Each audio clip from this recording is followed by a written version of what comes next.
দেখো কচু শাক কেটে রেখেছি রাত্রিরেই। এই যে আজকে তোমাদের রান্না করে দেখাবো ইলিশ মাছের মাথা দিয়ে। কচু শাক সিদ্ধ করেছি, কচু শাক দিয়ে ইলিশ মাছের মাথা দিয়ে করবো। হ্যাঁ, তোমাদের দেখাচ্ছি। ইলিশের মাথাগুলো ভাজছি তো, এবার এর মধ্যেই আমি এইভাবে করি। এর মধ্যেই না আমি শুকনো লঙ্কা কালো দিয়ে ফোড়ন দিয়ে দিলাম। হ্যাঁ, এবার নুন হলুদ দিয়ে দিলাম, এর মধ্যেই দিয়ে দিলাম।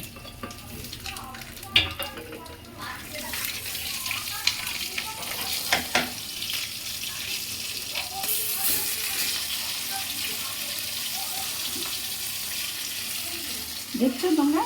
দেখো আমি এইভাবে করি, তোমরা হয়তো অন্যরকমভাবে করো, কিন্তু আমি যেভাবে করি আমি সেইভাবে তোমাদের দেখাচ্ছি। সবাই তো একরকমভাবে রান্না করে না। এইবারে কচু শাকটা দিয়ে দিচ্ছি।